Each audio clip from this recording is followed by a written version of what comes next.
the man who would go on to change the world. Imagine being a young boy in rural South Africa, dreaming of a world where everyone is equal, regardless of the color of their skin. Now imagine fighting for that dream, not just for yourself, but for an entire nation. This is the story of one of the greatest leaders the world has ever known, Nelson Mandela.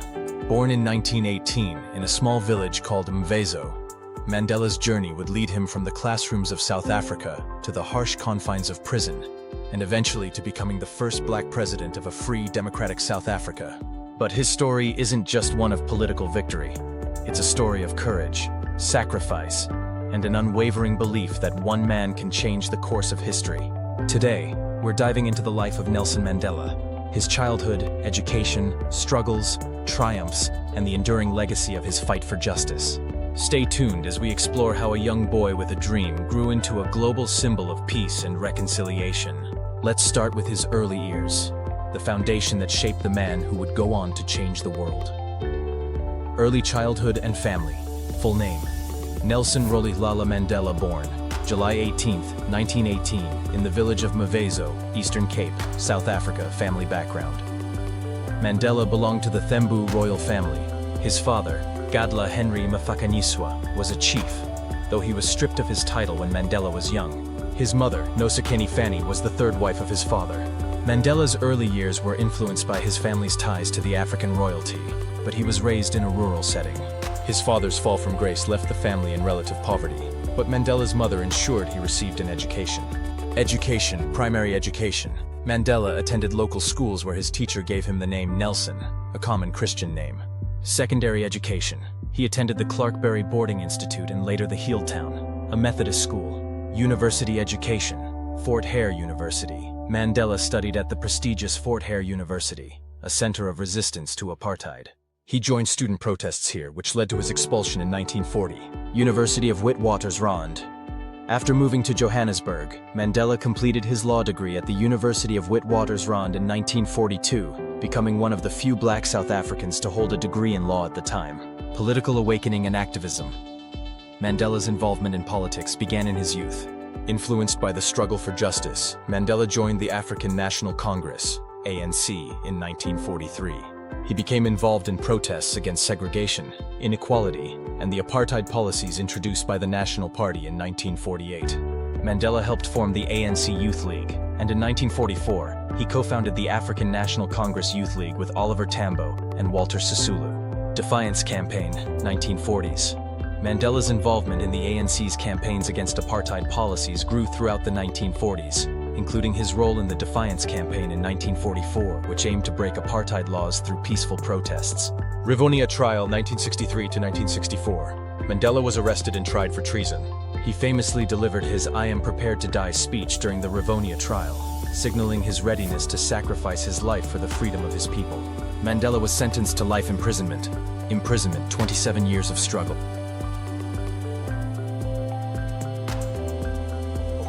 In 1962, Mandela was arrested and sentenced to life imprisonment for his anti-apartheid activities. He was incarcerated for 27 years, mostly on Robben Island, off the coast of Cape Town, in harsh conditions. Robben Island. Mandela was confined to a small cell, worked in a lime quarry, and was denied many basic rights. Despite these conditions, he maintained his resolve and became a symbol of the anti-apartheid struggle. During his time in prison, Mandela became an international symbol of resistance against oppression. Calls for his release grew louder worldwide, leading to global sanctions and campaigns aimed at ending apartheid. Release and presidency. Release from prison, 1990. Following growing international pressure and internal resistance, Mandela was released from prison on February 11, 1990, by then-President F.W. de Klerk. This marked a turning point in South Africa's history.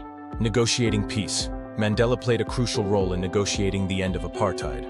He called for reconciliation between black and white South Africans, which earned him respect on the world stage. First black president, 1994. In 1994, after the first multiracial elections in South Africa, Mandela became the country's first black president. His leadership during the transition from apartheid to democracy was marked by his emphasis on reconciliation and nation-building rather than revenge. Nobel Peace Prize. In 1993, Nelson Mandela was awarded the Nobel Peace Prize, shared with F.W. de Klerk. The award was given in recognition of their efforts to peacefully end apartheid and establish a multiracial democracy in South Africa. Legacy and leadership. Nelson Mandela's presidency was marked by efforts to heal the wounds of a divided nation. Key aspects of his leadership included reconciliation. Mandela worked to ensure that South Africa avoided civil war during the transition period. He promoted forgiveness and unity, even reaching out to former apartheid leaders.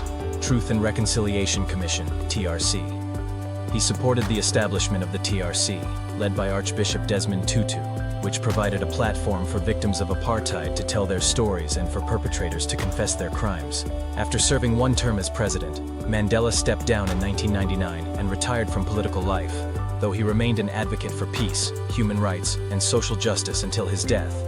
Death and continued influence. Death. Nelson Mandela passed away on December 5, 2013 at the age of 95. His death was met with tributes from around the world, celebrating his legacy as a freedom fighter, peacemaker, and global symbol of justice. His life and leadership continue to inspire countless people fighting for equality and human rights worldwide. Why was Mandela a good leader? Visionary leadership. Mandela was a visionary, able to look beyond his own hardships and focus on the collective future of South Africa. Resilience. His 27 years in prison showed unparalleled resilience and commitment to the cause of freedom. Reconciliation. Instead of seeking revenge, Mandela sought to unite a deeply divided country, promoting healing over hatred. Global inspiration. His advocacy for peace and justice earned him admiration around the world. Nelson Mandela's life teaches us that true leadership is not about power or fame, but about humility, resilience, and the courage to fight for what is right. His legacy continues to inspire movements for social justice, equality, and human dignity across the world. If you found Nelson Mandela's story inspiring, don't forget to hit that like button, share this video with others, and subscribe to our channel for more powerful stories for global changemaker. Together we can spreading the message of justice, equality, and leadership. Thanks for watching.